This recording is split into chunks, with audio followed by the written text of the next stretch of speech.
The CMO Confidential podcast is a proud member of the I Hear Everything podcast network. Looking to launch or scale your podcast? I Hear Everything delivers podcast production, growth, and monetization solutions that transform your words into profit. Ready to give your brand a voice? Then visit iheareverything.com. Welcome to CMO Confidential, the podcast that takes you inside the drama, decisions, and choices that go with being the head of marketing. Hosted by five-time CMO Mike Linton. Welcome, marketers, advertisers, and those who love them to Chief Marketing Officer Confidential. CMO Confidential is a program that takes you inside the decisions, the drama, and the politics that go with being the head of marketing at any company in what is one of the most scrutinized jobs in the executive suite. I'm Mike Linton, the former Chief Marketing Officer of Best Buy, eBay, Farmers Insurance, and Ancestry.com, here today with my guest, David Aaker. Today's topic: why is brand value still not a generally accepted principle? David is a professor emeritus at the Haas School of Business at the University of California, Berkeley. He's also the vice chair of Profit, a brand consulting agency, and he's written over 14 books on marketing and branding. He recently released a book titled Aaker on Branding, the playbook to building strong brands. This book was widely praised by marketers all over the world and lays out the concepts of brand assets and brand value. We thought it made sense to discuss this book and talk about why the debate about the value of brands is still going after decades of this discussion. Welcome to the show, David. Well, thank you for having me. And yes, brand equity came into the world in around 1990. It was at just the right time because the strategy of the day was the BCG matrix, the growth share matrix, which said that if any way you buy market share, you're going to get profitable, which was a fallacy based on cross-sectional data. But nevertheless, it held sway. I mean, half the people had gone on record as saying they were obeying that model. And so that and other things like scanner data and the old Procter & Gamble brand management model encouraged people and taught people to respond to short-term problems and with short-term solutions. And they destroyed brands, and they didn't generate growth, and they lost profits. And that model you're talking about, David, that was, you had the cash cow and the stars and the thing, you were starving, and and then you were just moving up money, and that was really more of a growth model than it was a branding model, right? Yes, but it said the way you grow and the way you thrive is to increase market share. You go down the experience curve, and you get economies of scale, and on and on. So, the basic idea of cows and stars was created by Peter Drucker 10 years before that, and it's a perfectly sound model. But what's not sound is the idea that market share drives. And so in 1990, people were ripe for having brand equity enter the scene, and they said, this isn't working, and so let's look at something else. And they said brand is an asset, makes sense. And then I wrote that first book on that defined brand equity, and what I did was say brand equity includes brand loyalty. And when you do that, and you say it's not just a communication thing, it's everything that touches a customer, it's product development, it's a customer journey, and so on. Then everything changes. Then you get a seat at the C-suite, and you're not a middle manager anymore. And you bring to the C-suite customer insight and segmentation and so on. And that just got planted in the 90s, and it grew and grew and got stronger and stronger until almost everybody has a marketing person at the C-suite now. And you think, well, that battle's over. Well, it turns out that it's not over. It's not even close to over. Well, I think there's been a revival of short-termism, and it's come under, it's really well branded. It comes under the label brand marketing or performance marketing. Now, who could be against building brand demand, or who could be against high performance. And so it's saying that, well, you've got brand marketing and you've got demand marketing, and we can't let demand marketing take a backseat, because that's driving our business next week, next month, and we need leads, we need sales. And so there's this pressure is come to the fore. And so I wrote a whole chapter in this second edition of my Aaker on branding book, justifying why brand as an asset makes sense. And I went back to this early book I did on brand equity, where I outlined 14 or 15 ways that brands provide value. Yeah. And like, for example, just take visibility. If your brand is visible, it means that there's some reason I've heard about it. And it's probably because it does its job. It's been successful. People have used it. And so and the push comes to shove, I'm going to buy it. Or at least I'm not going to avoid not buying it. I'm not going to not buy it. And because I had never heard of it. And so there's big question marks. So just visibility means a lot. And there's 14 other dimensions. But you have to ask yourself the following question: what is your business strategy or organizational strategy? And then you ask the follow-up question: how critical is brands, and what is the brand's role?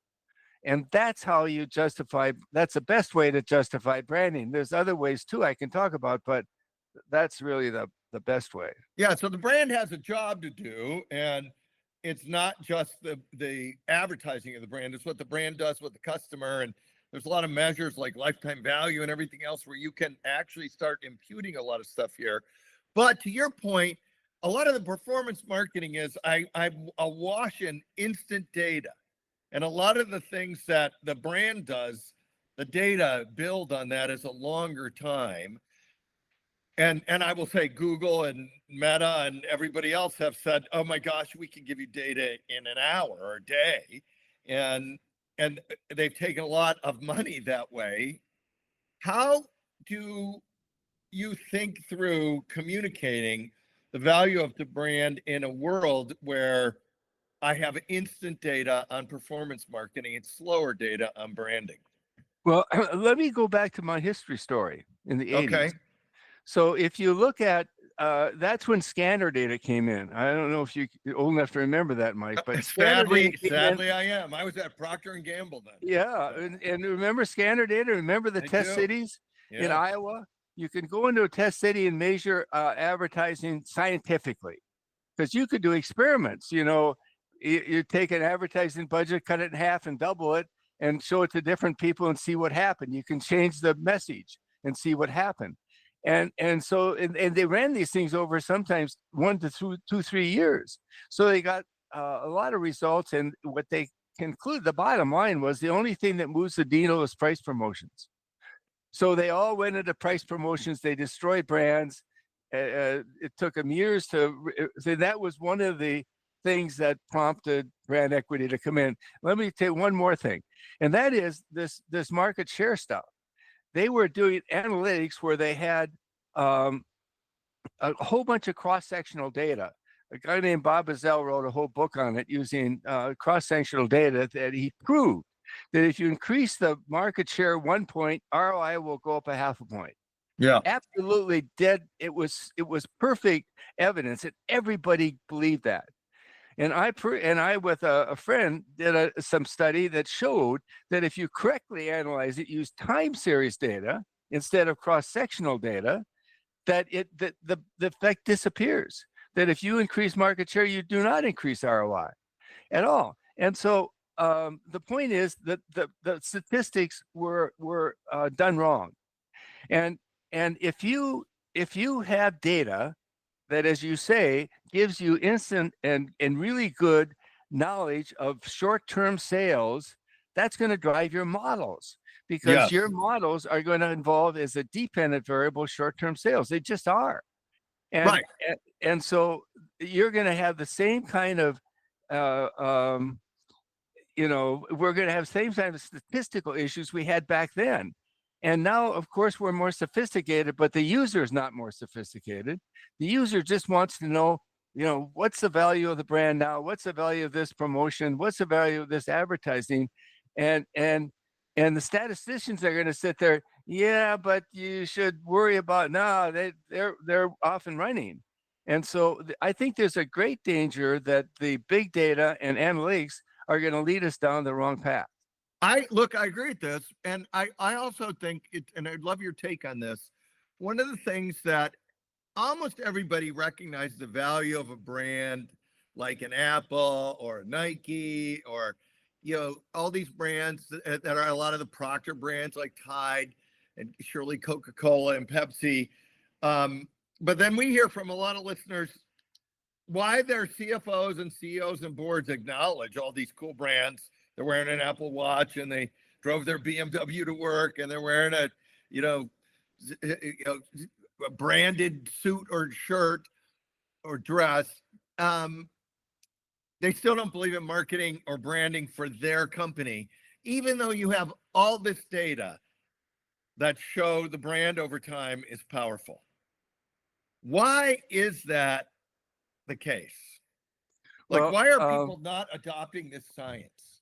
Well, as I say, there's a lot of ways you can demonstrate the value of the brand. The best is with case studies. In the scientific community, there's an experiment that's very appreciated and respected. It's called the before-after study. Yeah. And so if you take, for example, Dove and go back to 2004 when just before they instituted the Real Beauty program, and you can look at Dove sales and profits and so forth and image back then, and then you institute the Real Beauty program, and then you look at the sales and so forth after, and you see in this case you've controlled for the same management, the same company, the same products, the same distribution, same customers, and what happened. And so a lot of things that escape you in a normal statistical analysis are not there. And what you find is that Dove took a business that was $2.6 billion and grew it to $6.5 billion over the next 20 years. And it was all on the backs of the Real Beauty program. And it's just very clear because the alternative explanations are not as convincing. So that's one thing you can do. You do a before-after thing. And I'll say one more thing, Mike. One of the reasons is that brand building is not respected as much as it should be, is because it's not that good. And we can get into this too as another conversation. How do you communicate in today's hostile environment? But the reality is there aren't very many Real Beauty programs that are generating visibility, image lift, and engagement for brands. I want to go back to this, but first I want to say, is there a difference in brands when you go in the B2B world and you're selling like middleware or software or something versus the B2C world? Because the B2C world, you got a lot of a bunch of people that believe in brands, particularly in pure consumer goods. How about in the B2B world where it's all about sales and leads in a lot of companies? Are brands perform the same way in the B2B space? No, there's quite a difference. My second book, I talked about how you manage brands, and what my point was, there's no preconceived set of dimensions for a brand, right? That you check off a box. You develop the dimensions that are appropriate for you, and there's quite a difference between B2B to B2C. I mean, as a generality, of course, all brands are different, but in the B2C space, it's probably brand personality is more important, and to the relationship, and than it is in a B2B setting. And the other thing is, in a B2B setting, what is much more important is the organization that's behind the brand. So organizational values have some role to play in B2C, but nothing like they do in B2B. Because in B2B, you are not buying so much a product or service as you're buying a relationship with an organization that you need to make sure they deliver on that product or service, and that they're pleasant to deal with. They're not annoying. They're not so complicated or complex or cumbersome that it's a pain in the ass. You want somebody that's easy to deal with. You want like somebody that's fun and positive to deal with, but you want somebody that'll deliver on there. Yeah, you have to. Well, the other thing about B2B is, unlike consumer goods where I have a giant market, a lot of times in B2B, if I'm selling like middleware, I don't have that many buyers. And so if I don't do what you just said, which is my whole company is designed to help you get the benefit I'm selling, I don't win. I lose the buyer. I want to go back to your comment about people are doing branding poorly now, or they're doing brand management poorly. Tell me what you mean by that and what you're seeing. Well, if I look at the future of branding, I see several challenges. And one of the most difficult challenges is the fact that we've got a hostile communication environment. We have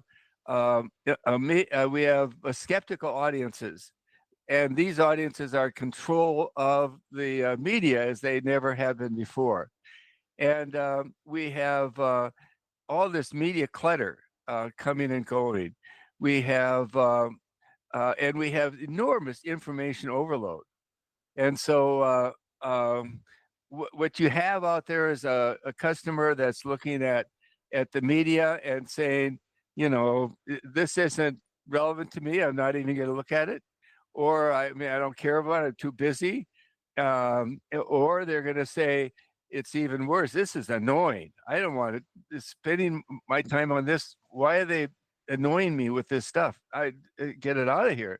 And then even if they somehow get over that barrier, they're going to be skeptical. They're going to say, yeah, but, and so it's necessary to communicate far differently than we've ever communicated before.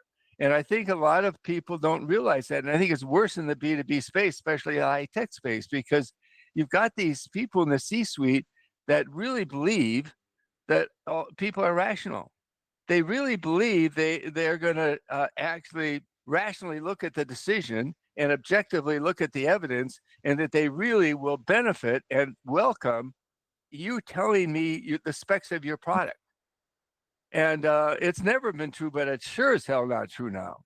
No, and I also think that is where the B2B people are saying, my logic is your logic as a buyer. And in many instances, and we know it from all marketplaces, the consumer logic is not based on your ROI or your thinking. It's based on how they value. Even if you buy a car and you can access all this computerized knowledge about all the dimensions of the car, right? Or if you're buying an airplane, you're comparing Boeing to Airbus, and you got all this data. At the end of the day, you're gonna say, the pluses, minus, confusing too much to process. I go by my instinct. Yeah. I mean, you're gonna say, Boeing's gonna deliver, or Toyota. I'm not going to make too big a mistake buying a Toyota. Yeah. And it's going to come to the brand. They're instinctively feeling about how they trust that brand, and how much they would like to have a relationship. Well, one thing I would say about the B2C world that I didn't mention is that self-expressive benefits are often more relevant in the B2C world than they are to B2B. And of course, in the B2B, there's the old saying, you never could get fired by buying IBM. But in the B2C world, you really do represent yourself and your lifestyle to others and to yourself from what you buy and use. And so self-expressive benefits can play a bigger role. Give us some examples of brands that are doing that well now, if you see any. One I really like the Dove Real Beauty Yeah. thing, and I also wrote a book called Pursuit of Purpose-Driven Branding, the future of purpose-driven branding, which I argued that that you need to have social programs that help the business because then they'll thrive in the long run because they'll be a partner and not a charity case, and they provide to the business things you can't get any other way. You Yeah. can't get energy and visibility and image lift any other way. I mean, especially if you're a bar soap. Yeah. And if you put up a social program that can and really work magic, and people, I mean, that's another thing that people have to learn going forward. More generally, they have to learn how to communicate Yeah, without and I want to lecturing at people. I want to make sure we're being really clear, because when you are talking about the Real Beauty program, one of the things you're saying is the social cause is inherently connected to the brand. It's not like we're talking about something that is far away from the brand, or, as you said, a charitable case. You're talking about a pillar of the brand benefit. Is that right? Am I getting that right? I think that you have to. What's right is that you have to be committed to the social issue. You have to be committed to it. You have to be a thought leader. You have to be knowledgeable. You have to be making a difference as a partner. You have to be actively involved. It doesn't mean that if you're a soap, you are restricted to the Lifebuoy's Help a Child Reach 5 as a hand washing program. And that's, of course, connected to a bar soap. But Yeah. Real Beauty is not that connected to a bar soap. I mean, it is it has the audience for a soap, or the prime segment for a soap is women, and they care about Real Beauty, but it's not that. And I'll give you another example. Thrivent, the financial services company, Yeah. adopted about 17 years ago Habitat for Humanity, Yeah.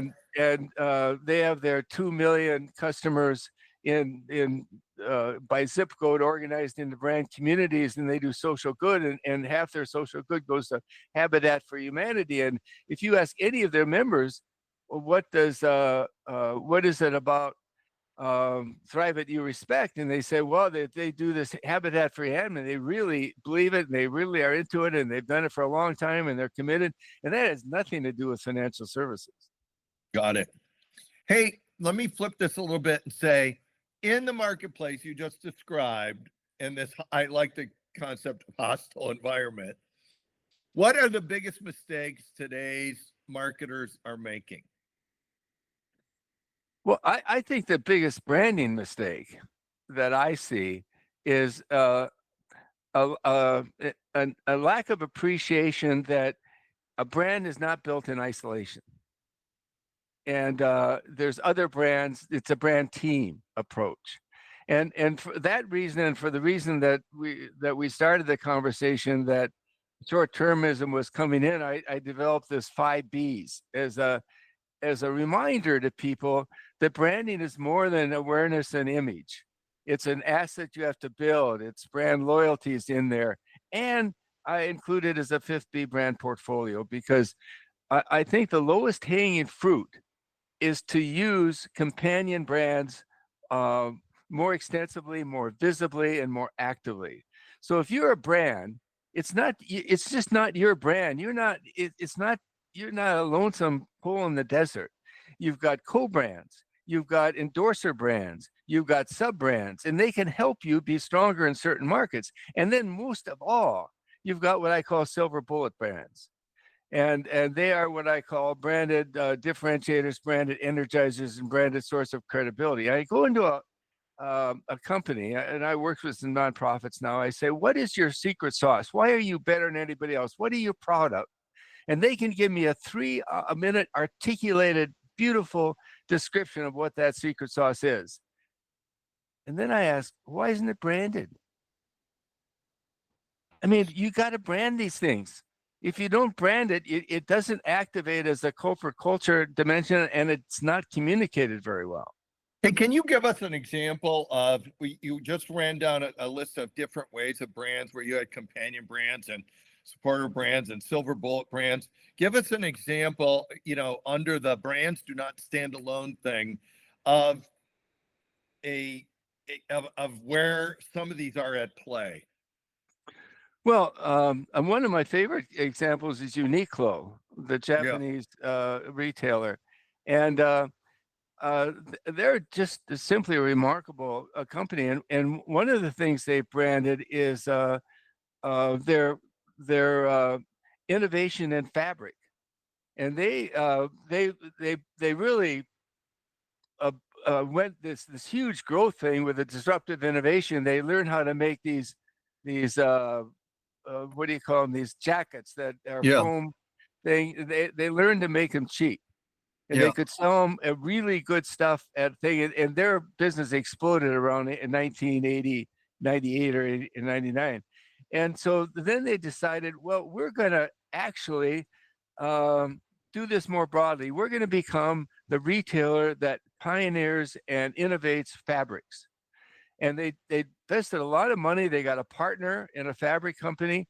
And 4 years later, they came out with HeatTech, a fabric that keeps heat inside the if it's underwear, a shirt, a jacket, inside the clothes. And then they later came out with Erosion, a fabric that it retains coolness in the summertime. And so they now have 50 different garments that have HeatTech in them, and they got 30 or so that got Erosion in them, and that's a branded differentiator. It's something that and all these other retailers are trying to get something like that. And my favorite example was the Heavenly Bed that came out. And so anyway, if you brand something like that, you have not only a short-term advantage, not only you can create a new subcategory and be the only relevant player, as all disruptive innovations are potentially capable of doing, but you can own that forever. So I want to flip this over a little bit, because we've talked about branding, and the Uniqlo example is excellent, where you have disruptive innovation over time that is continuing to build the brand. And then you have the Super Bowl, where people are pouring millions of dollars into the ad and the media buy and blowing stuff up, or having massive celebrities. How do you think about all the Super Bowl ads and what goes on there in your vision of branding? Well, if you stop and think about it, if you have information overload, if you have media clutter, if you have audience skepticism, how do you break through? Well, you have to distract from counter-arguing. You have to be something that is so entertaining, so informative, so emotional, so interesting that you will listen to it or you will read it. Yeah. You can't just say, let me tell you about my brand. It's got 4 bullet points. You're gonna be really impressed. Yeah, here's my PowerPoint. You just can't do that anymore. And so therefore, if you go to the Super Bowl, do you have ads that are very good? And then you've got the companion problem, and the street is littered with ads over the last half century that were very well attended. Nobody could remember what the brand was what brand was being advertised in, never mind what their point of the ad was. So you've got that challenge, but you really have to be entertaining. You have to be interesting. You have to be emotional.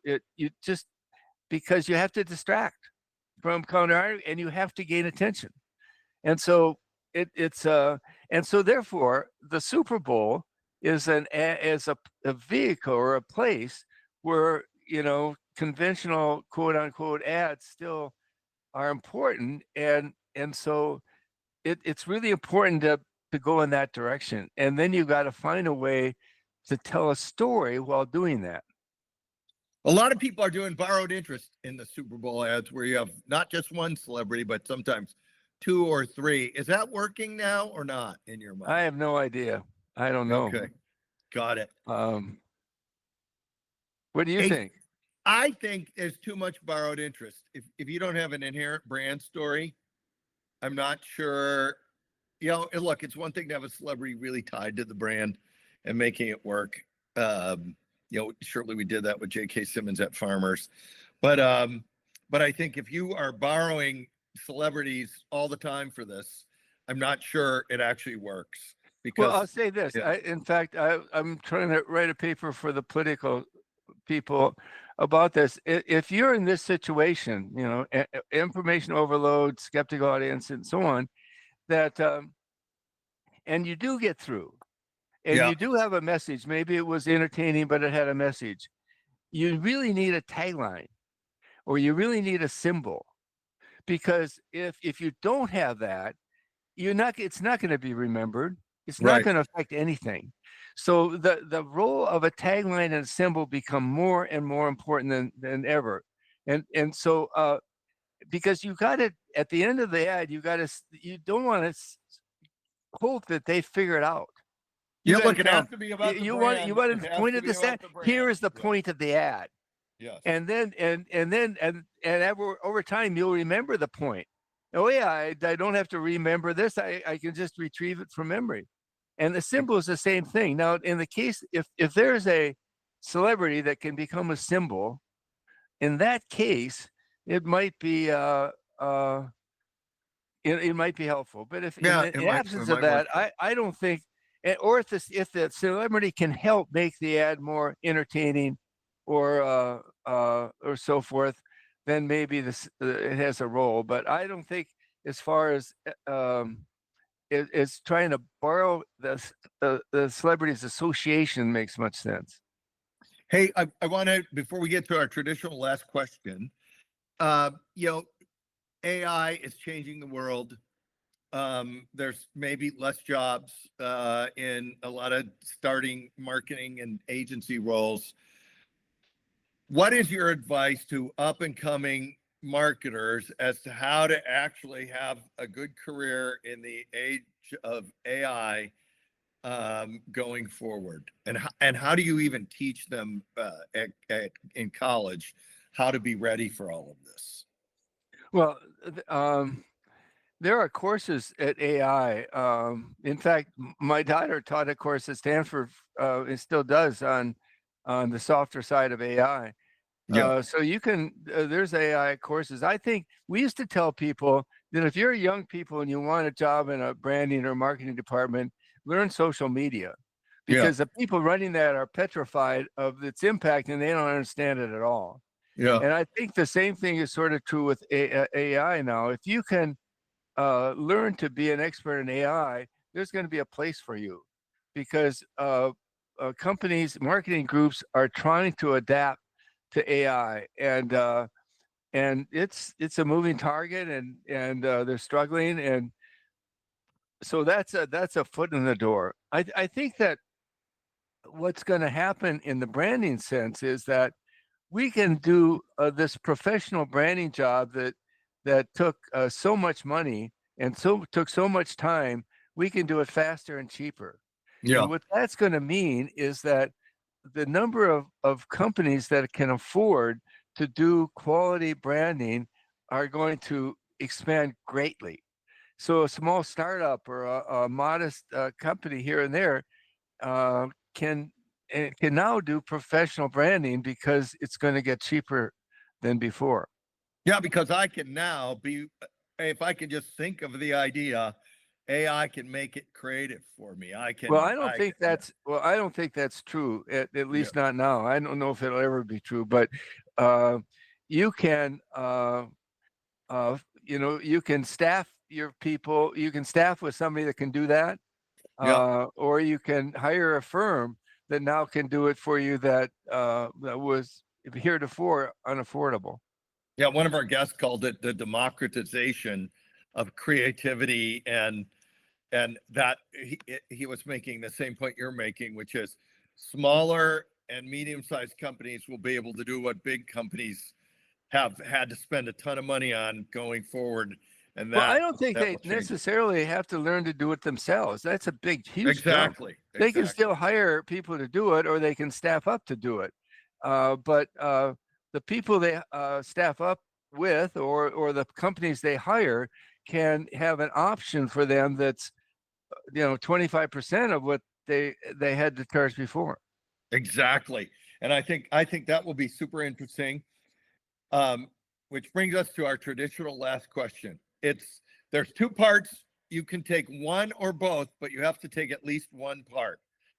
Funniest story you can tell on the air, and or practical advice to our listeners we haven't discussed yet. Wow.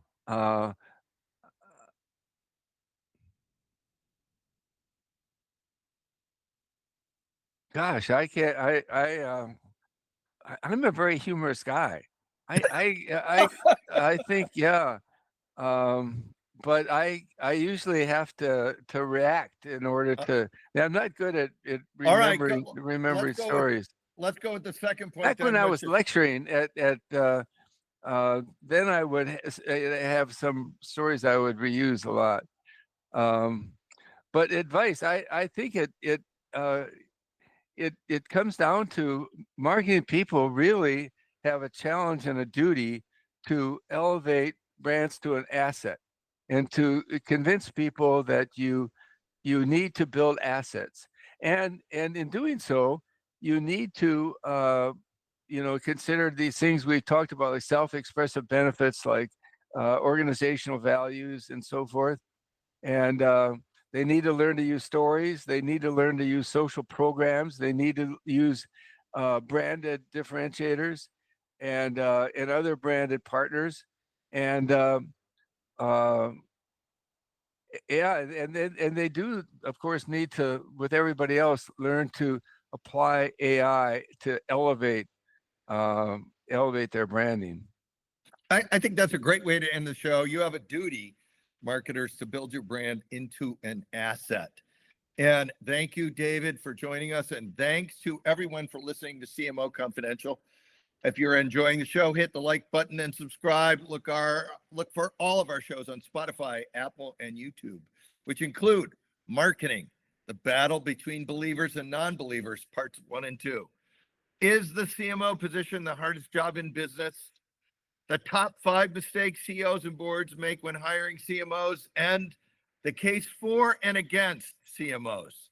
Hey, all you marketers, stay safe out there. This is Mike Litton signing off for CMO Confidential.